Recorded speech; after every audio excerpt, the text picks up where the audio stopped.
Chapter 15. 5 months later, February 2040.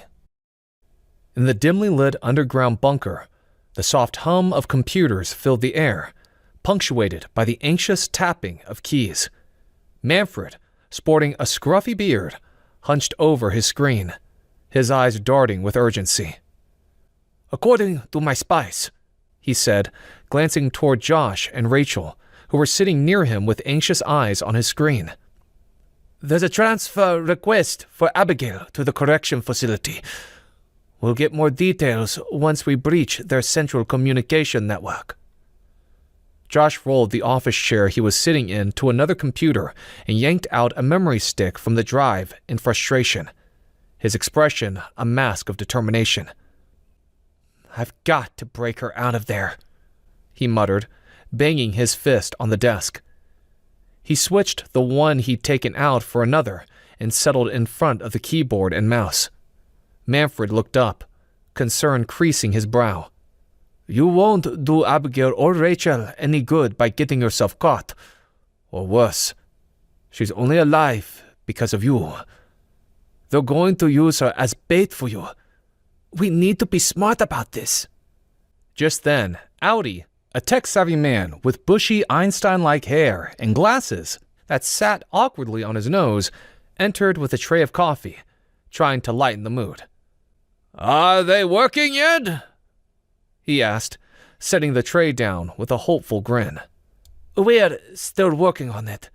Patience is needed," Manfred replied, his voice steady despite the tension in the room. "It's been months!" Josh interjected, his frustration bubbling over. He spun in the office chair, a movement that resembled a child having fun, but his face showed he was not. "So, what's a few minutes more?" Manfred replied quickly. He was sympathetic to their plight. They were tense and scared, but he was sure Phoenix had her safe and sound. He was 99% sure. "Those demonic locusts have been messing with our signals for nearly 5 months," Manfred mumbled harshly, his eyes darting between the screens as if they might hold the answers, which they did, but he had yet to find them. Rachel sighed deeply, her heart heavy with worry. "An eternity, Manfred. My poor children. Matt was braver than I could ever be. And my Abby, suffering who knows what. I just wanted to protect them. I'm a bad mother." Josh put an arm around her shoulders, offering comfort. "She's strong, Rachel. You know that. You raised her to be a strong woman. We both did." Rachel's mind was racing. Despite her nervous anxiety, she felt cold. I can't help but think of what Matt told me, what would happen before the end," she murmured, her voice tinged with longing. "That Yeshua would come. And this is one big test to see who is ready to be with him for eternity. What if he really is the Messiah, our Messiah, and that Matt did go up to meet him? We know that the kings lied about the Christians. What if Yeshua can save Abigail?" Suddenly, the computer began to beep loudly, cutting through the weight of their conversation. Manfred's eyes lit up with triumph as he pulled Rachel, who was closest, into an exuberant hug. She reacted with giggles that were more awkward and reluctant than happy. "I'm a genius," Manfred declared, his excitement bubbling over. The room erupted with energy, the tension shifting to a renewed sense of hope. "We're in," Manfred continued, beaming. "Our virus has taken down their central communication network and is still spreading. They'll be forced to rely on old-fashioned radios now. Now, we can seal off the temple's underground access and get to Abigail." In a decrepit house on the outskirts of Jerusalem, vehicles and drones converged. Militia soldiers, moving with precision, entered the run-down building, their eyes scanning for traps. Inside, the sergeant and Hogan, examined a radar monitor, frustration evident on their faces. "The signal was coming from here, but it disappeared when our comms went down," the sergeant reported. "The last transmission was the 144,000's coordinates in the desert, and that Titan wants the media on site." "We here now. Check the perimeter," Hogan ordered. "I'm heading to the desert. Phoenix, you're in command. Just stay out of the Locusts' way." Phoenix nodded as he looked at the sonic readings. The sergeant stood nearby, looking over his shoulder. "People have begged to die when stung by them locusts," the sergeant said. "The radar had them heading towards this area tonight, so we have a little time." Hogan nodded at them. "Keep me updated on everything. You understand? Everything."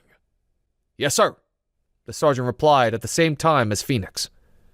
Outside the decrepit house where the rebels had located themselves, militia soldiers used sonic scanners to probe the ground. They discovered something strange and raised the alarm. In the underground bunker, Manfred signaled for silence, powering down the last computer. The flickering fluorescent light overhead cast eerie shadows. A scratching noise came from the secure door. Outside, soldiers looked on as two excavators began digging up the ground. They uncovered the ceiling of a concrete bunker. "I want them alive," Phoenix commanded, looking down at the concrete slab. "You bring them to me, you understand? No one else." The soldiers nodded, their faces a blank. It was amazing how well the conditioning worked on most soldiers. They had no opinions of their own and just did what they were told. Absolutely remarkable. Phoenix couldn't imagine following every order without thinking about it. Inside the bunker, the rebels scrambled to gather their essentials and destroy what they couldn't take with them.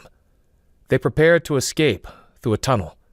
But just as they were gathered in front of it, not wanting to leave anyone behind, the excavator hit something that caused a ripple effect underground.